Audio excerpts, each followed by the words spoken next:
Eu tenho que, à medida em que vou envelhecendo, me tornando cada vez mais parecido com Jesus nos meus atos, nos meus pensamentos, na minha varonilidade, na minha estatura espiritual. Tem que virar homem em Cristo. Tem que separar os meninos dos homens. Menino é uma coisa, eu já mostrei aqui como são os meninos. E como são os homens, eu tento mostrar para vocês todos os dias. Eu não estou falando de macho, mas daquela varonilidade espiritual da mulher e do homem, de quem tem tutano, caráter, quem tem carnegão de Deus no coração e que cresce na direção da cristificação em Jesus. Essa é a minha vocação, não é ser engenheiro, arquiteto, isso, aquilo, isso é circunstancial. A minha vocação real é me tornar semelhante a Cristo Jesus. Todo dia, toda hora, esse é o meu chamado. E como prossegue aqui a Escritura dizendo, que é assim porque há um só corpo e a gente tem que andar na direção dessa vocação, porque é um só Senhor. Não são muitos senhores. Quem vê o que está acontecendo entre nós pensa que há muitos Jesuses.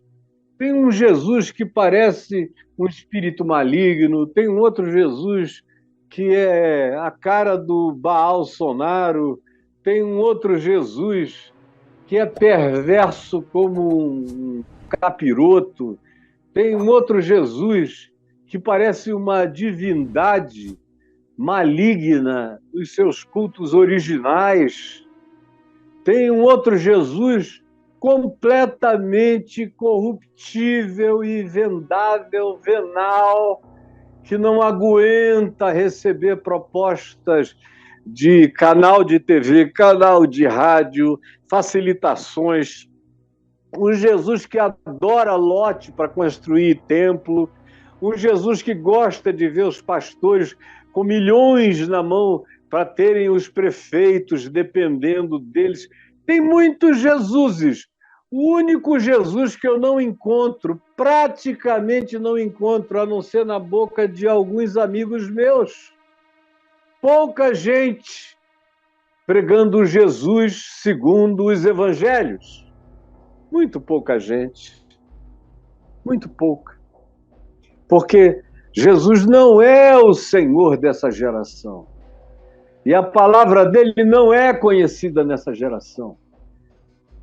O Evangelho, se as pessoas, por exemplo, ontem à noite, antes de dormir, eu pensei em fazer um desafio.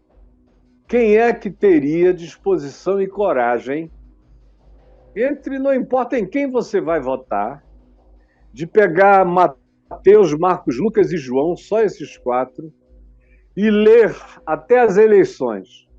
Leia. É fácil ler, são livros curtos. Marcos você lê quase de uma sentada, se quiser. É só ler de carreirinha.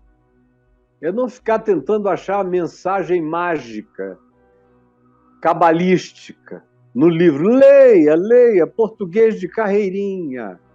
Marcos, Mateus, Marcos, Lucas, João.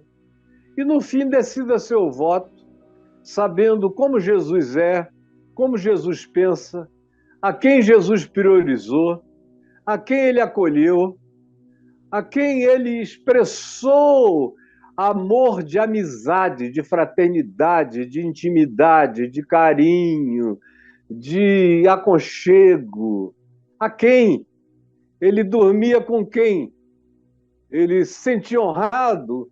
Herodes era doido para conhecê-lo.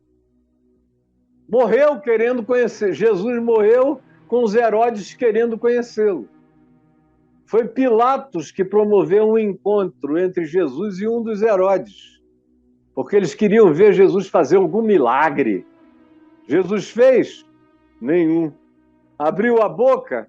Não disse nada. Foi ultrajado, foi tudo, não abriu a sua boca, voltou em silêncio. Ele não dormia na cama do palácio de Herodes, nem fez amizade com Pilatos, com a mulher de Pilatos. Ele, se fosse hoje em dia, meu Deus, bastava ele chegar na casa de Caifás e de Anás, ali no Monte Sião, onde as ruínas estão até o dia de hoje, chegar lá e dizer: eu vim oferecer os meus préstimos, senhores sumos sacerdotes. Tem alguém doente aqui? Curaria os doentes, e tinha gente doente, com certeza, tinha gente sofrendo, tinha gente gemendo, tinha gente em condições físicas desagradáveis, ruins, quem sabe tinha gente com deficiência mental. Dá na casa de qualquer um, só não dá em poste de ferro. Mas se for gente, acontece em qualquer lugar. Ele poderia ter ido lá, poderia perguntar sempre aos sumos sacerdotes: olha, eu vou falar sobre os assuntos tais e tais, isso vai criar algum problema para vocês, junto aos romanos, ou aos grupos de esquerda, como os sicários e os zelotes? Eu sou contra a esquerda, viu? E ele era tão contra o pessoal de esquerda que ele chamou um dos discípulos dele, chamado Simão o Zelote, que era como chamar o cara de Simão o petista, Simão o pissolista. Era mais ou menos isto, discípulo de Jesus, assim como ele chamou a direita. Chamou Mateus, o cobrador de impostos, um direitista, não de costumes, mas assim considerado politicamente, porque ele servia aos romanos, aos invasores. Chamou gente de todas as matizes, porque no Evangelho não pode haver isso. Paulo diz: em Cristo não há nem homem, nem mulher, nem escravo, nem liberto, e não existem separações e divisões com superioridades étnicas para ninguém. Não existe sexismo, não existe etnicismo e não existe racismo ou diferenças sociais, porque todos são um em Cristo. Todos. Essa é a unidade que não existe, que faz parte hoje de um diálogo de separação e de ódio no meio daquilo que deveria ser o corpo de Cristo, deveria ser a igreja de Cristo, e se transformou num campo de batalha.